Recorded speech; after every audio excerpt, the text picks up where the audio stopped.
Welcome back to your latest news recap. Today, we're diving into alarming new research on plastic in the human brain, explosive drone threats at the US-Mexico border, a major shift in Google's AI ethics, and Trump's bold new plans, including renaming the Gulf of Mexico. Stick around for all the details. Let's get started. Plastic accumulation in the brain. A groundbreaking study from the University of New Mexico has revealed a 50% increase in plastic accumulation in human brains over the past 8 years. Researchers analyzed microplastics and nanoplastics in human organs and were shocked to find plastic buildup equivalent to a spoonful inside the brain. Dr. Marcus Garcia, one of the study's lead researchers, admitted they were stunned by the findings, especially when they discovered a staggering difference in plastic levels between healthy brain tissue and those from dementia patients. Individuals with dementia had 10 times the amount of plastic compared to healthy subjects. The long-term health implications are still unclear, but researchers warn this could have serious neurological consequences. Next up, cartels approve drone strikes on U.S. border agents. Internal memos from U.S. Customs and Border Protection, CBP, reveal that Mexican drug cartels have authorized the use of explosive-laden drones against U.S. Border Patrol agents. Social media posts have also surfaced promoting violence against federal officers, including calls to target ICE agents. This comes just days after a reported attack in Fronten Island, Texas, where border agents were fired upon from the Mexican side.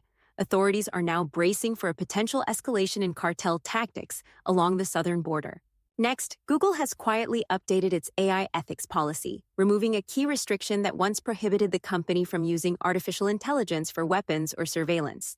Back in 2018, Google pledged not to design AI for harm, but that commitment has now vanished. The company states that it now has a better understanding of AI's risks and aims to support national security efforts. This change is sparking controversy, with critics arguing it could lead to Google's deeper involvement in military operations. Now, a Washington, D.C. court has granted control of the Proud Boys trademark to the Metropolitan African Methodist Episcopal Church after the far-right group failed to respond to a $2.8 million judgment. The ruling bans the Proud Boys from selling merchandise under their name without the church's consent and allows the church to claim profits from past sales. The lawsuit stems from the group's vandalism of the church during a December 2020 pro-Trump rally, where they tore down and burned Black Lives Matter banners. In global news, President Donald Trump has announced a 25% tariff on steel and aluminum imports starting February 10th. The tariffs apply to all imports from Canada and Mexico, sparking fears of rising prices and inflation. Markets took a hit following the announcement, and financial analysts warn that trade tensions could escalate further if retaliatory tariffs are imposed by other countries. Trump, however, insists the move will protect American industries and level the playing field.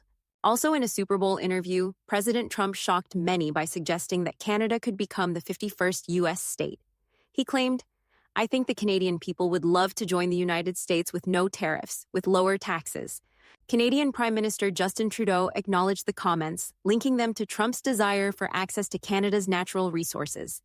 Meanwhile, Trump's national security advisor assured the public that there are no actual invasion plans, despite growing speculation.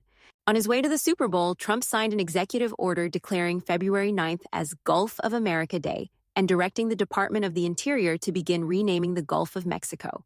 This move, combined with his proposal to make Canada the 51st state and his new tariffs on steel and aluminum, has fueled speculation about Trump's broader economic and geopolitical ambitions. The renaming effort is expected to face significant international backlash. Lastly, Russia's representative to the United Nations in Geneva has stated that the U.S. has not taken any positive steps toward nuclear disarmament under its new administration. With the New START treaty set to expire in 2026, Russia is calling on the U.S. to engage in serious arms control discussions. However, tensions remain high, and progress on nuclear de-escalation appears unlikely in the near future. That's it for today's news recap. Let us know in the comments what you think about Trump's latest moves, the shocking plastic brain study, or the escalating tensions at the U.S.-Mexico border. Be sure to like, subscribe, and hit that notification bell so you don't miss our next update. Thanks for watching, and we'll see you next time.